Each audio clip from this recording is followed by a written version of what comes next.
In 100 to 200 years, there would be two human races.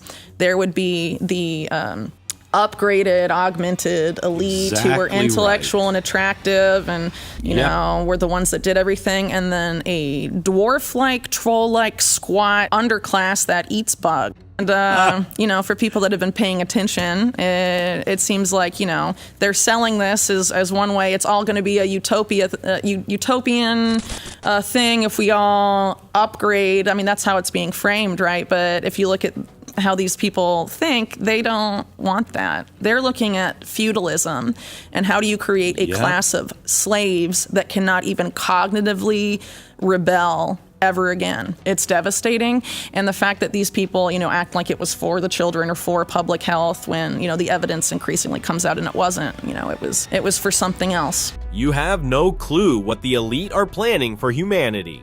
Whitney Webb. Most people have no idea how far powerful elites are already shaping the future of humanity behind closed doors. What look like random scandals are actually fragments of a hidden power network linking intelligence agencies, billionaires, and political influence. This is not speculation. It is being discussed openly at elite conferences, outlined in policy papers, funded by the world's largest financial institutions, and quietly embedded into the systems that will govern everyday life in the coming decade. The blueprint is disturbingly simple: control the money, restrict the movement, and ultimately claim authority over the human body itself, until resisting the system is no longer an option. And that's how they're going to try and force compliance. And, you know, a big part of this, you have the move towards a central bank digital currency and all of that at the same time, which is programmable money. The state decides whether you save or you spend. They decide what you can and can't buy and all this stuff. And all the central banks, even on the, you know, in places like Russia, where Vladimir Putin talks a good game about nationalism and protecting our culture, they're going full steam ahead with that too. It's the way you control a population. Yeah, and I think all these governments are really interested right now in domestic control. Here is how they intend to do it. Central bank digital currencies are the first lock on the door. CBDCs are programmable money, meaning the authority that issues your currency can attach conditions to how you spend it, when you spend it, and whether you can spend it at all. Donate to the wrong cause, attend the wrong protest, say something politically inconvenient online, your money gets switched off. This is not a hypothetical future. In 2022, Canada froze the bank accounts of truckers engaged in a lawful protest. PayPal has already deplatformed users for political speech. CBDCs simply automate that capability at a scale that makes resistance nearly impossible. If the banks are deplatforming people, you can't use their financial system. Are you going to go to the CBDC land where eventually you won't be able to spend money without like a microchip in your hand and all of this stuff?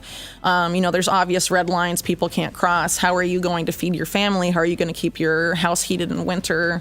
You know, basic needs. I think we should probably be taking some lessons from the Amish, to be honest. I think, right? You know, I think they got a lot of stuff right. That the Amish, they're going to be fine. They're going to be fine. We have outsourced everything. Our needs to corporations that want to enslave us. So we have to start producing our own stuff at a local level. It's all about exit and build, and that's what we have to do. And the more people that do that, the better off we will be. The real question is how accustomed are Americans to convenience, and will we be enslaved by that convenience or not? And I think that's the ultimate. So far we have been. Alongside programmable money comes programmable movement. The electric vehicle push is not primarily about the environment. The mining required for EV batteries causes severe ecological destruction and involves documented child labor in parts of the Democratic Republic of Congo. Replacing global private car ownership with EVs is mathematically impossible at scale. The real destination is fleet-based transport, mobility by permission, the ability to travel conditional on your compliance score. I mean, let's talk about the World Economic Forum for a second and what it is and what it's not. They describe themselves as the premier promoter of public-private partnerships. For lack of a better word, that is fascism. So, then you have the family history of Klaus Schwab, that his father ran a Nazi model company and funded the atomic bomb and all of that, and just very complicated stuff there. And you basically have him being in this position where he's promoting, fascism on a global I mean, he's global a scale. white kitty cat away from being a James Bond supervillain. Well, but I think that's, they want everyone to focus on him and think that it's just him and just the World Economic Forum. There's other organizations that are promoting this too, and also a lot of the, the Young Global Leader program. That's not exclusive to the World Economic Forum. There's lots of other institutions with similar agendas, that sort of are related to the World Economic Forum, which seeks, not just public-private partnerships and fascism, but global governance. There's a lot of these organizations seating their people in certain places. The World Economic Forum frames all of this as public-private partnership, which sounds collaborative until you understand it means unelected corporate executives making binding decisions for entire national populations with zero democratic accountability. The ESG framework and carbon credit markets Wall Street built around climate policy are financial instruments, new asset classes designed to create behavioral compliance dependencies across entire economies. They are control mechanisms dressed as environmentalism. And then comes the deepest layer, the biological one. And next, we need to make the unthinkable thinkable again. 10 years later, he coins the term transhumanism in a book called... Did he read his brother's work? I'm sure, actually, that Aldous Huxley's work was influenced by the type of social milieu he inhabited, which would include his brother. And, sort of those intellectual circles where both of them grew up, right? This is the British aristocracy, and really a lot of the idea of eugenics going back to Francis Galton and, Darwinism and all of that, it seems to sort of emanate from there. Fabian socialists and all of that. Yes. So in a book in 1957, I believe, called New Bottles for New Wine, something like that, Julian Huxley coins the terms transhumanism and talks about how the new eugenics is going to be merging man with machine. So this is basically eugenics rebranded, and a lot of people that funded eugenics causes of the past, like the Rockefeller family, are, big proponents of transhumanism today, and it's getting increasingly problematic. Julian Huxley, a figure with documented roots in British eugenics circles, argued after World War II that eugenics needed to be rehabilitated, that its association with Nazi Germany was the only thing that had discredited it, not the ideology itself. He later coined the word transhumanism, constructing a framework where merging humans with machine technology becomes the new vehicle for biological hierarchy and population management. Focus is what they call bioelectronic medicine, which is, injectable nanotechnology that can manipulate your central nervous system. What are the implications of that? We have the person that just purchased Twitter, making a brain chip company. He's also a major contractor to the U.S. military. He has a major conflict of interest with Chinese Silicon Valley equivalents like Tencent. That lineage is not ancient history. Big tech and big pharma are merging right now. Bioelectronic medicine refers to injectable and implantable devices designed to interface directly with the human nervous system. Neuralink's animal trials produced serious complications that were only disclosed publicly after journalists obtained internal records. When the same companies building programmable money and digital identity systems are also developing technology designed to go inside your body and framing it as routine healthcare, the word voluntary is doing extremely dishonest work. National Security Commission on AI was run by Eric Schmidt, former head of Google. One of the co-chair was a very top guy that works closely with Schmidt that was at the Department of Defense, and it's the intelligence community, the military, and Silicon Valley. And those are the people increasingly running the show. And they think if we don't go beyond China's surveillance system and mega city, smart city model, we will fail. And then you have people like Elon Musk coming in and saying, I want to take over Twitter for free speech. And then he also says, I want to make Twitter into basically like WeChat, which is, basically a surveillance app to use in China. That's for your finances, your social media, pretty much everything is on that app. They even call it the Everything app, and that's his model. The surveillance architecture sits on top of all of it. The conversation inside Western policy circles is about surpassing China's social control model before China can export it globally. Smart cities, AI systems replacing doctors, Everything apps modeled on WeChat that centralize your communication, your finances, and your identity into a single platform. The difference between China's version and the Western version is branding alone. One is called authoritarianism, the other is called innovation. The infrastructure is identical, so the obvious question is, who actually has the power to build all of this? That is where Jeffrey Epstein becomes impossible to ignore. He was sort of at the center of a lot of scandals, but not necessarily at the top, right? I think he was more maybe middle management in a sense, but very central to a lot of these things going on, that sort of these networks in which he inhabits are involved in, numerous acts of corruption simultaneously. Yeah. And he, is there involved in many of them, but not necessarily at the top level, right? So was he a spy? I think he definitely had intelligence connections. Epstein is not a side story. He is evidence of how elite power networks actually operate. His connections reached into law enforcement, Wall Street, Silicon Valley, real estate, philanthropy, banking, media, academia, and high fashion. He had direct access to Nobel-level scientists, billionaire arms dealers, Hollywood directors, politicians, and heads of state across multiple countries. That level of access does not happen through charm. It is a function, an engineered operation. Every operation has architects. The book One Nation Under Blackmail tracks exactly how networks like this work. The core question is never just who did what. It is what intelligence structures, what financial systems, and what organized crime overlap made this possible and kept it protected for decades. The earliest hints we heard of that was having a Secretary of Labor, Alex Acosta, under Trump, say that one of the reasons he was pressured into giving Epstein a sweetheart deal during his first arrest in Florida was because he had been told by unspecified actors that Epstein belonged to intelligence. But that's kind of, what exactly does that mean? Was he an asset? Was he on the payroll? Which intelligence agency? Multiple intelligence agencies? Right. When you have his close association with someone like Ghislaine Maxwell in the mix, and her father had affiliations with numerous intelligence agencies, it really is an open question. Start with Alex Acosta, Trump's former labor secretary and the federal prosecutor who handed Epstein the most scandalously lenient plea deal in modern American legal history. Charges buried, co-conspirators sealed, names protected. When asked why, Acosta reportedly told transition officials he had been pressured from above, that Epstein belonged to intelligence, and that the case was out of his hands. That phrase, belong to intelligence, is the crack in the wall. It implies an asset relationship, a handler structure, protection layered across multiple agencies with deliberate cutouts so that no single investigation could ever see the full picture.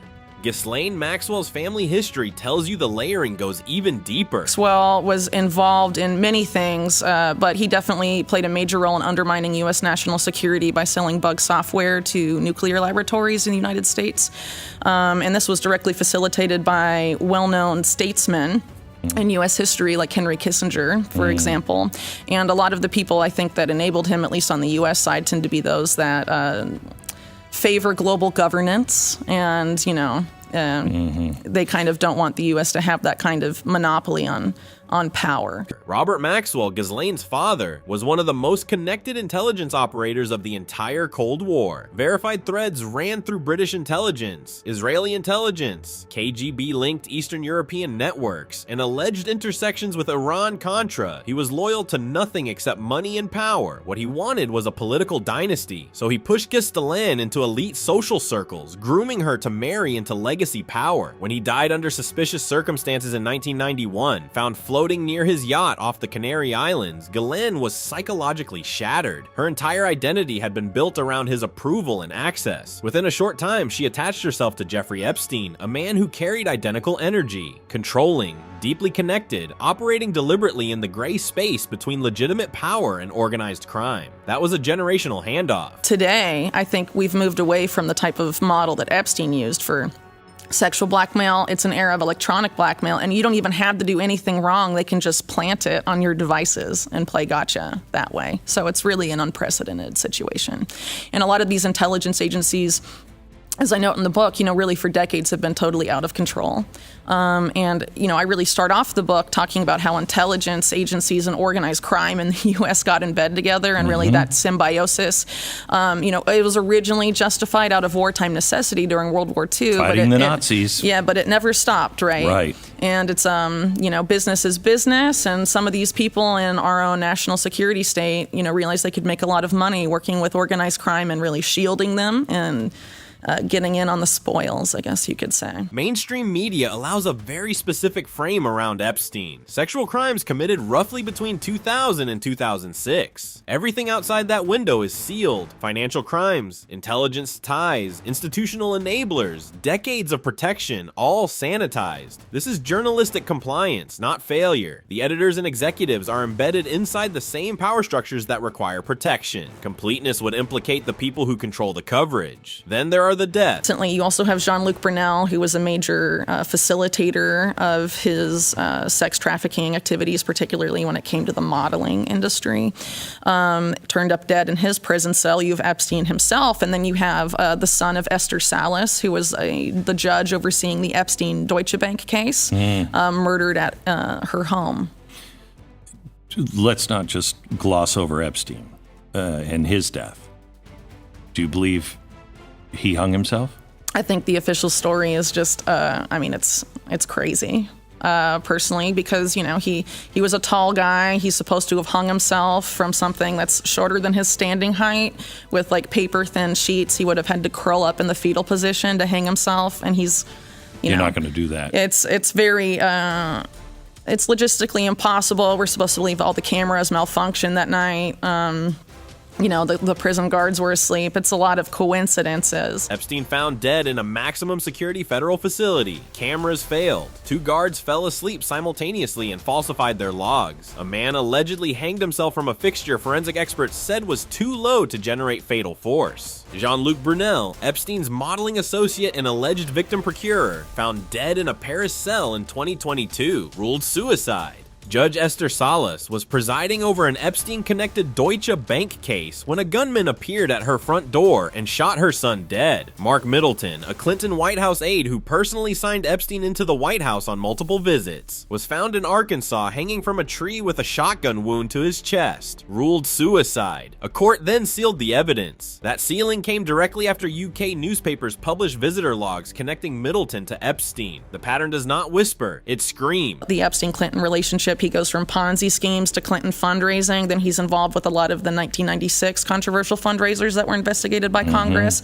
Clinton leaves office. He's flying around in Epstein's plane, setting up the Clinton Foundation and the Clinton Health Access Initiative, and even credits Jeffrey Epstein back in 2003 with designing a lot of the philanthropy that became the Clinton Foundation, specifically the HIV/AIDS program. Wow. So you have a serial financial criminal creating basically the Clinton political slush fund post-presidency. Clinton connections carry structural weight beyond plane flights and fundraiser photographs. Epstein allegedly functioned as a financial bounty hunter, helping powerful people locate, move, and legitimize stolen money across offshore systems. Evidence points to his involvement in major financial schemes in the late 1980s and early 1990s that fed directly into political fundraising infrastructure. There are serious unanswered questions about whether Epstein helped architect the early model of the Clinton Foundation's HIV and AIDS initiative. This was never just a sex scandal. It was a financial and political utility. The sex scandal was the most controllable part of the story. They really have no allegiance to anything except their desire to grow their own money and power. Are we ever going to find out who's in the black book? I don't think so. I think the FBI has been compromised from the very beginning. In the book, I talk a lot about J. Edgar Hoover. He was blackmailed by the mob. He realized the power blackmail had, started using blackmail himself. Increasingly the FBI, and I think it's very obvious to a lot of conservatives now, comes in to cover things up and to, go after, figures that they, don't want to advance in their careers or, any sort of thing. It's very...